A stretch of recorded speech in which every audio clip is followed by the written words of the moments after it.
negativ qilib yozdi-da. Nima deb yozdi? Bu odam tuzalib ketmaydi baribir. Bu deb yozganiga kechasi bilan yig'lab uxlamay chiqib biz.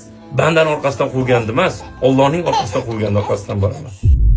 Assalomu alaykum aziz vatandoshlar. Hammalarga Saidul Juma yomi muborak bo'lsin.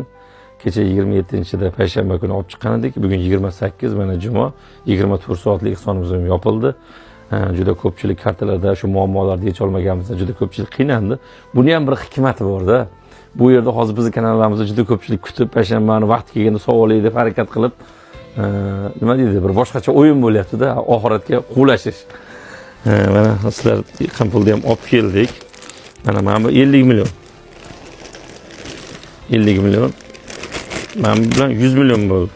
Mana bu 120 million, 130 million, mana 140 million, mana 150 million, 160 million, 164 million 800 ming pul tushdi, mana cheklar bilan. Bu dollarga 12800 bo'lar ekan dollarga bu pulimiz. Undan tashqari hozir Norinda haqlotir bitta akamiz ukasining boshqa mushkullar tushib qolibdi. 400 ming so'm pul berib ko'rishib qolib berdi qo'limga. Toshkentdan bitta akamiz 100 dollar berdi.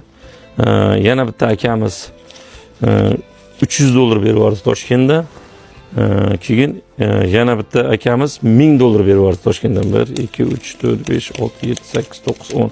Endi har doim bizning bir onamiz bor. 500 dollardan har hafta ajratadi.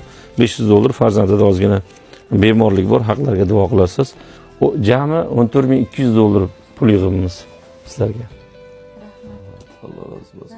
Endi qolganini nima qilamiz, yetmaganini. Endi hozir 14200 bo'lsa, sizlarga 18000 yig'ish kerak. Bari u yoqda yotish, to'g'rimi? Bari 3 oy 4 oy turib qo'llanadi yo'qda, operatsiya bu. Qolganini nima qilamiz endi?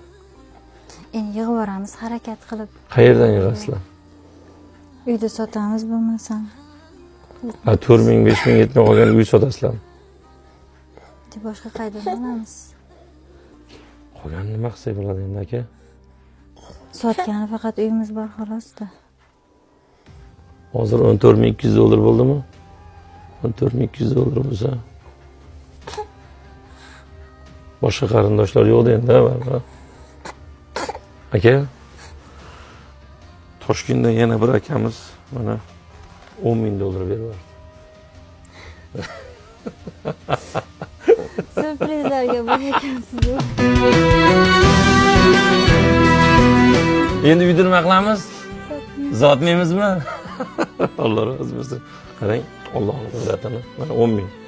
Jami 24200 dollar pul berdik. 24000 osh